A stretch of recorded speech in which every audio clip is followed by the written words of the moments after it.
His Excellency, Israeli Ambassador to the UN, Dani Danon, Her Excellency, the US Ambassador to the United Nations, Linda Thomas Greenfield, and thank you for your beautiful words.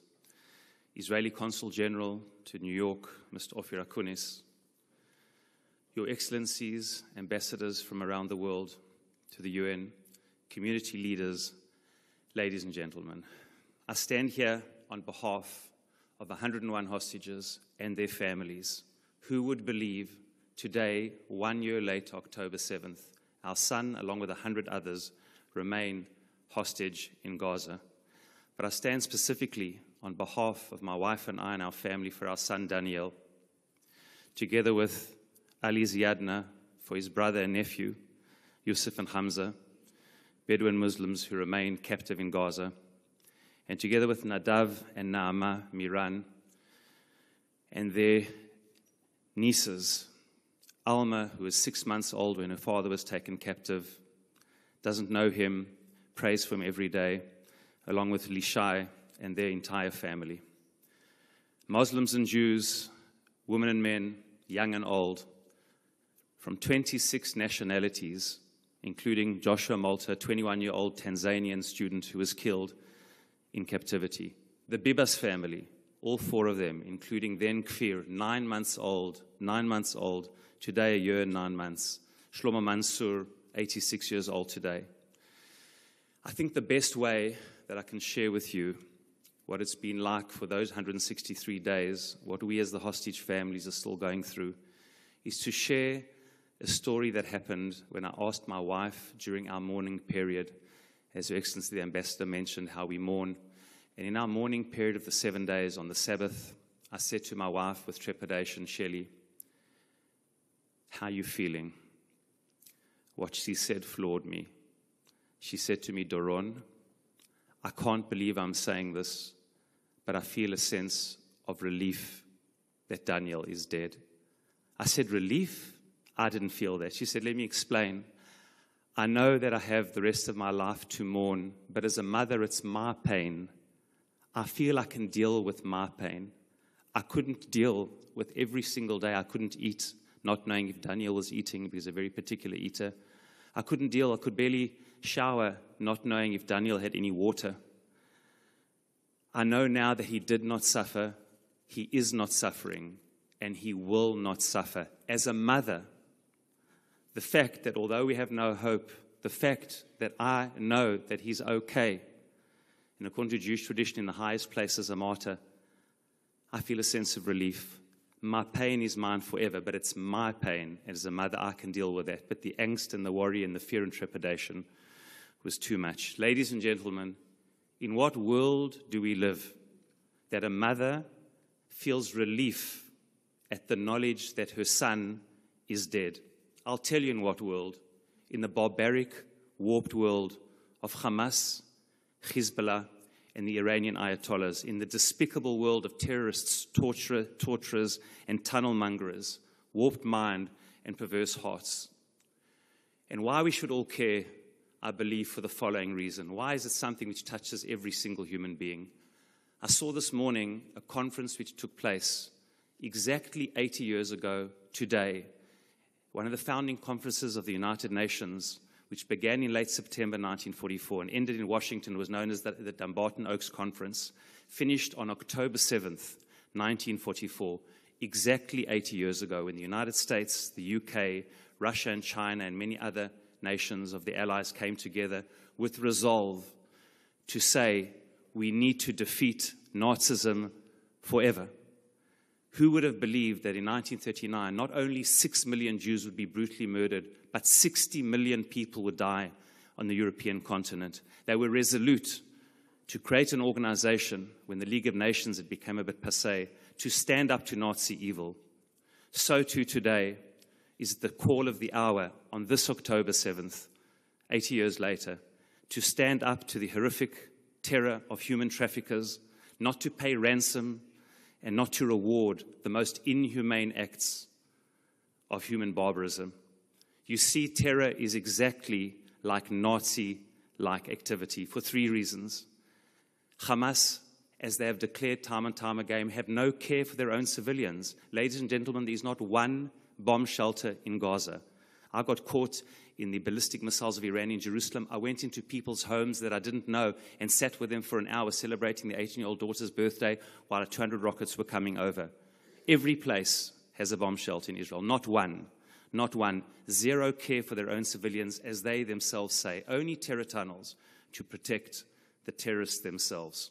Secondly, if you have no care for your own civilians, why would you care about anyone else's civilians? Of course you indiscriminately will fire and kill and maim and murder. If you don't care about your own, why would you care about others? It's not combatants against combatants. It's combatants against civilians. Of the 250 hostages, around 90% were civilians from around 30 countries. And worst of all, as I like to suggest, ladies and gentlemen, perhaps the most despicable, inhumane act of all, hostage-taking. Who takes a 9-year-old baby? Who takes grandparents? Who takes indiscriminately Muslims, Jews, Christians, young and old? I'll tell you who. The Muslims have always called the Jewish people the people of the book. The book is the Bible shared by Jews, Christians, and Muslims alike. And in the Old Testament, in Genesis chapter 6, when the deluge, the flood came, there is an incredible word. The first time the Hebrew word Hamas is used. It says, why did God decide of the terrible act to destroy the world, the experiment of humanity which did not work first time around? He said, the book says, the reason why, Vatimalei haaretz Hamas. The world was filled with Hamas. What does this word, which appears many times in the Bible in Hebrew, Hamas, mean? Incredibly, one of the most ancient commentators, known as Onkelos the convert, a convert to Judaism, and a great commentator many thousands of years ago, said, I'll tell you what it means. Vatimalei haaretz chatufin.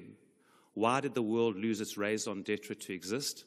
When people had no respect, not only for property, but with violence would pull babies out of their cribs, grandparents from their families, and snatch them. When there is no basic rights of anyone to exist in freedom, it's supposed to be as secure as a house. When you can traffic in human beings and not value the essence of God and the godliness in every human being, you lose your moral raison d'etre to exist. Hamas and those who support them have lost this moral raison d'etre. We've lost our way. This is the time, today on October 7th, to call what our founders of the United Nations did, to found an organization to be above partisan politics, to be above conflicting ideologies, to stand up for a universal humanism with a moral authority. And such a moral authority has to claim the unconditional return of every single hostage, not to reward, not to pay ransom. First, return every single one, that this house should make that resolution to bring them home, humanity to bring them home. This house can bring them home.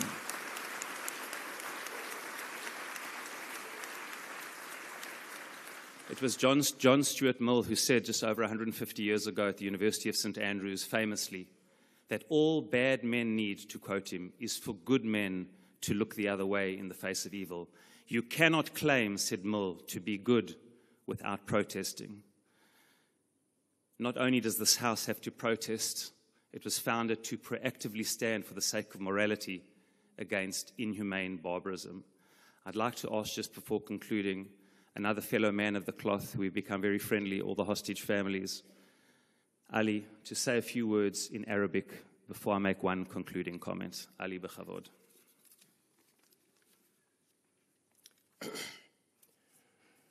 بسم الله والحمد لله والصلاة والسلام على رسول الله صلى الله عليه وسلم. أنا علي الزيادنا عربي مسلم إسرائيلي. أخي يوسف وأولاده انخطفوا لغزة في 17 من مكان عملهم في غلاف غزة على يد حماس. أنا واقف هنا شاركت مسير مع صاحب السيد دورون بيريز ونعماء ونداف ميران وكل 110 عائلات المخطوفين لكي نذكر العالم أجمع إن حماس ما فرق بين الديانات وخطف الجميع، ولذلك نحن جئنا لهنا لكي تساعدونا في أوقاف الحرب وفي إرجاع المخطوفين وبأسرع وقت ممكن، وأنهي إن شاء الله بآية من القرآن الكريم بعدما أعوذ بالله من الشيطان الرجيم: إن بعد العسر يسرا.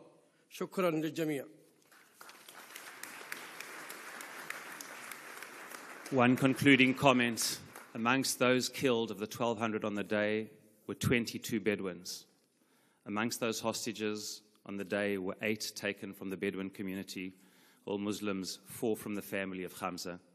Now is the time, I say, to stand up for all of humanity against barbarism, for human morality against inhumanity, for light, love, and life against the culture of hatred, darkness, and death.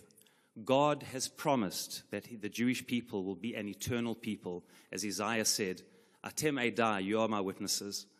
It is time, please God, for all those who stand for light, love, and life to stand up unconditionally, democratic countries or non-democratic countries, Jews, Christians, and Muslims all around the world, all nations to come together, as we did 80 years ago on this day, from across the globe and say, human morality must be above politics. Let everyone go, bring our people home for the sake of our collective human future. Thank you.